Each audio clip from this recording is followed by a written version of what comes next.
Oi pessoal, seja bem-vindo a mais um vídeo da série As Obras da Carne. No vídeo de hoje falaremos sobre a 14ª obra da carne, falaremos sobre homicídios. Então se você caiu aqui de paraquedas, já se inscreva no nosso canal, ative as notificações aí, o sininho para você receber os vídeos em primeira mão, deixe o seu like, comente aí o que você achou desse vídeo, me siga no Instagram para você receber todos os dias mensagens para edificar a sua vida. Vamos a mais um vídeo.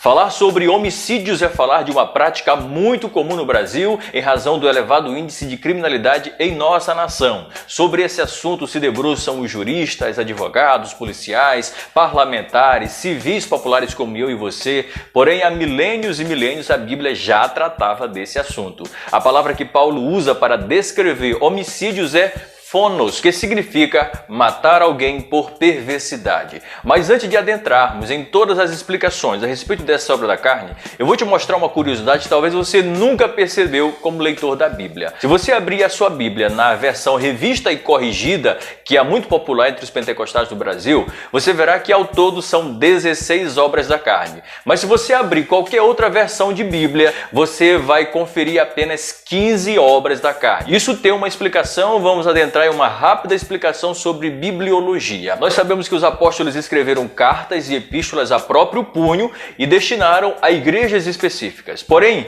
essas cartas originais escritas do próprio punho dos apóstolos não existem mais. Todas se perderam, todas se deterioraram em razão do tempo. O que nós temos hoje são cópias de cópias de cópias. Nós temos hoje documentos que são cópias de outras cópias. Não são documentos originais. As versões de Bíblia ou traduções de Bíblia, elas surgem a partir de textos específicos que são cópias também. Existem dois textos importantes dos quais as versões de Bíblia são feitas. Existe o texto receptus, ou texto recebido, existe o texto crítico. E aqui eu quero que você entenda para você compreender por que homicídio não aparece nas novas versões de Bíblia. O texto dos receptos formam uma coleção de mais de 5.000 manuscritos bíblicos que foram tragos por sábios cristãos da Antioquia da Síria para a Europa em 1453 por ocasião da perseguição de muçulmanos. O texto dos receptos, conforme crê a maioria dos eruditos bíblicos, formam uma coleção de manuscritos mais antigos dos escritos do Novo Testamento. Ou seja, quando um apóstolo enviava uma carta, uma epístola para uma igreja específica, aquela carta era copiada várias vezes, várias cópias eram feitas, de maneira que quando a carta original, o manuscrito original, ele se perdia, se extraviava, as cópias estavam ali para reproduzir o mesmo conteúdo da carta original. Agora, existe o texto crítico, que é outro documento de onde as versões mais modernas de Bíblia fazem as suas versões.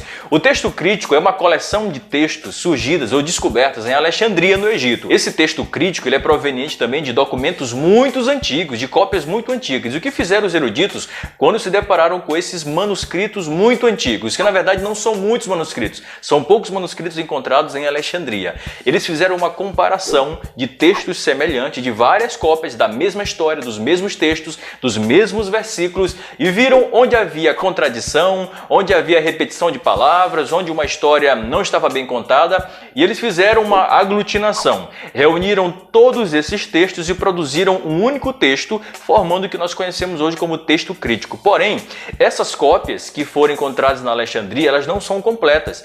Algumas dessas cópias faltam versículos inteiros, expressões inteiras, capítulos inteiros, inclusive livros inteiros. O livro de Apocalipse ele não consta do texto crítico do Novo Testamento. E é do texto crítico que surgem as novas versões de Bíblia. A partir do século XX e século XIX, surgem novas versões de Bíblia, como a NVI, a nova tradução da linguagem de hoje, as Bíblias católicas mais recentes, e esse texto crítico não aparece a palavra homicídio. É por isso que as novas versões de Bíblia não apresentam homicídio como obra da carne aqui. Por isso que na revista e corrigida tem 16 obras da carne e nas outras versões mais modernas de Bíblia do século passado para cá não trazem homicídio como obra da carne. Fechando esse parêntese de bibliologia, vamos agora para os desdobramentos de homicídio em toda a Bíblia. Quando nós vamos analisar os 10 mandamentos, mandamentos, um dos mais conhecidos é o sexto mandamento: não matarás. Êxodo capítulo 20, versículo 13. Deus codificou aquilo que ele já havia proibido, aquilo que ele já havia falado.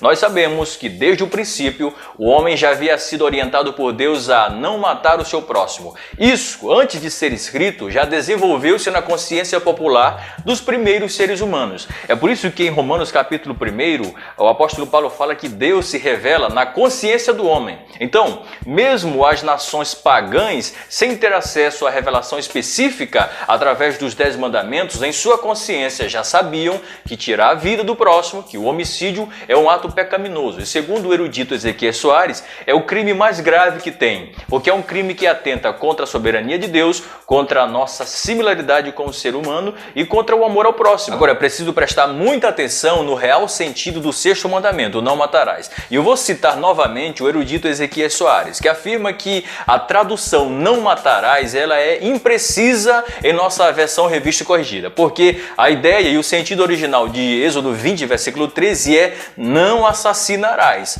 Dessa forma, o sexto mandamento não proíbe a morte em legítima defesa. O sexto mandamento também não proíbe a morte para manter a paz social. Sabe o que o sexto mandamento proíbe? Proíbe o assassinato, porque matar é uma coisa e assassinar é uma outra coisa. Então o sexto mandamento proíbe o assassinato de inocentes, proíbe matar por vingança, proíbe matar por perversidade e inclusive proíbe matar crianças no ventre de suas mães. É interessante compreender o real sentido do sexto mandamento, porque o Deus de Êxodo 20, que diz não matarás, é o mesmo de Êxodo 22, que orienta a matar um bandido se entrar na sua casa durante a noite. É o mesmo Deus que, de acordo com Paulo em Romanos 13, dá poder, concede poderes às autoridades militares para inclusive fazerem uso da espada, fazerem uso da morte para preservar a paz social. O Código Penal brasileiro faz a distinção de homicídio culposo e homicídio doloso. Homicídio culposo é aquele em que a pessoa não tinha intenção de matar. Já o homicídio doloso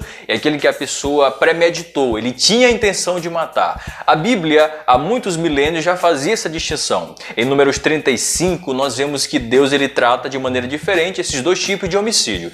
Para o homicídio doloso, a pena era a pena capital. Matou, era morto também, era apedrejado. Já para o homicídio culposo, em que a pessoa não tinha intenção de matar, Deus estabeleceu 7 cidades de refúgio. Ou seja, a pessoa que matava o outro sem querer, sem intenção de matar, às vezes no acidente de trabalho, elas eram conduzidas a uma dessas 7 cidades para que a vida delas fosse preservada. Porque de repente alguém matou o outro sem querer. O familiar daquele morto vinha depois querer tirar satisfações ou querer se vingar. E se ele não fosse para uma dessas 7 cidades, ele seria morto. Então, aquelas 7 cidades seriam uma forma de resguardar a vida de alguém que matou sem querer. Mas por que matar é errado? Qual é a explicação por trás da proibição? Eu consigo encontrar 3 explicações bíblicas sobre o porquê tirar a vida do próximo é errado. Gênesis capítulo 9, versículo 6. Quem derramar o sangue do homem, pelo homem o seu sangue será derramado, porque Deus fez o homem conforme a sua imagem. Então, tirar a vida de um outro homem é errado, porque você está matando a imagem de Deus presente na vida de uma outra pessoa, e isso é gravíssimo. O segundo motivo está em Mateus capítulo 22 e versículo 39. Jesus disse que o segundo grande mandamento é amar o próximo como a si mesmo. Aí Jesus está alegando a fraternidade de todos os homens, ou seja, quando eu tiro a vida de uma outra pessoa, eu estou matando alguém semelhante a mim. Isso é grave. Agora, a terceira explicação, eu creio que é a mais importante, está em 1 Samuel capítulo 2, versículo 6. A palavra de Deus diz: o Senhor Deus é quem tira a vida e a dá. É Ele quem manda a pessoa para o mundo dos mortos e a faz voltar de lá. Essa terceira explicação é mais importante porque aqui já faz referência à soberania de Deus. Ora, se Deus é o autor da vida, então Ele tem poder de preservá-la ou de tirá-la. Aliás, o autor de uma obra tem toda a autoridade e autonomia para fazer o que quiser da obra. E nós vemos em Romanos capítulo 9 que Deus é soberano para salvar quem Ele quiser. Então, Ele é soberano soberano para dar a vida para quem ele quiser e para tirar a vida de quem ele quiser, porque ele é soberano, ele é o criador, ele é o autor, então por direito ele tem um direito natural de preservar ou de tirar a vida de quem quer que seja. É um direito de Deus. E quando o homem ele tira a vida do seu próximo, ele está querendo usurpar um direito que é só de Deus, uma soberania que é só de Deus. Em outras palavras, o homicida ele erra porque ele assume para si ou ele usurpa para si prerrogativas que é somente de Deus. O homicida não é o autor da vida, então ele não tem direito de tirá-la. Deus é o autor da vida, então ele tem tanto direito quanto o poder de fazer o que ele quiser com a vida de alguém. Agora, Deus concede autoridade, nós vemos na Bíblia que Deus ele compartilha de sua autoridade com os seres humanos. Tanto é que Deus concedeu aos homens, às autoridades militares, poder de tirar a vida de alguém, se isto for necessário para manter a paz social, conforme falamos no início do vídeo. Qual a origem do homicídio? Nós temos aqui duas explicações muito importantes. João capítulo 8, versículo 44, Jesus disse que o diabo é homicida desde o princípio. Ou seja, isso quer dizer que o inimigo foi responsável por tirar a vitalidade espiritual, a vida espiritual que havia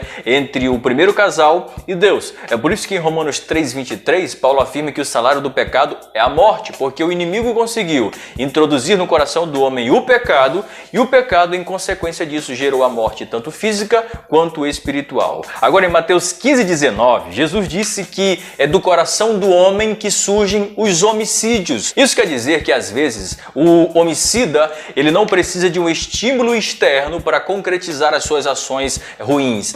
Ele, por si só, dentro do seu coração, com a sua própria perversidade, é capaz de tirar alguém motivado unicamente pela sua perversidade interior. Agora, o que chama a minha atenção é que o homicídio, como obra da carne, está intimamente ligado com outras obras da carne que nós já falamos aqui e que vamos falar no próximo vídeo. Por exemplo, o homicídio ele é causado por inimizades, que é uma obra da carne, porfias, emulações, iras, pelejas, dissensões, inveja, ciúmes, que nós já falamos aqui. Todas essas obras da carne podem levar alguém a tirar a vida do seu próximo. A última obra da carne que nós falamos aqui foi sobre inveja. E nós sabemos que o primeiro homicídio que houve na face da terra foi provocado por inveja. Caim matando Abel. Um outro fato interessante é que homicídios aparece no plural, lá em Gálatas capítulo 5, versículo 20. Isso se explica porque há diversos tipos de homicídio. Paulo inclusive cita os parricidas, que são aqueles que matam os pais e as mães. Aí nós temos definições mais modernas como o infanticídio, como latrocínio e até mesmo o feminicídio, que é uma palavra muito comum hoje. Sobre feminicídio, a Bíblia não fala absolutamente nada, até porque na Bíblia tanto faz matar um homem quanto faz matar uma mulher, é muito grave diante de Deus. Agora, o que nós temos é uma agravação da pena para quem matava uma mulher grávida, porque duas vidas eram mortas ali, tanto da barriga quanto a vida da mãe. Nesse caso, a pessoa que matava uma grávida, ele era morto também sumariamente. Para você ver Deus valorizando a vida humana em todas as suas dimensões, em todas as suas complexidades, tanto uma vida no ventre quanto uma vida já desenvolvida biologicamente. Agora eu vou finalizar esse vídeo abordando o impacto do evangelho em culturas homicidas. Em povos antigos, povos pagãos antigos, como por exemplo nas ilhas Fiji, era muito comum a esposa ser assassinada logo após a morte do marido. O marido morreu, a esposa era assassinada por uma questão religiosa, era uma cultura. O evangelho chegou e mudou isso aí. No antigo Império Romano, quando uma criança nascia com deficiência, os pais recebiam autorização do Estado para matar aquela criança, para jogar aquela criança no mar, para jogar dentro de um precipício, de qualquer forma assassinar. E o evangelho chega para mudar essa história. Jesus chega dizendo que o reino dos céus pertence às criancinhas. Hoje no Brasil, cerca de 13 etnias indígenas praticam essa mesma cultura. Crianças que nascem com deficiência, a mãe recebe autorização da tribo para assassinar aquela criança.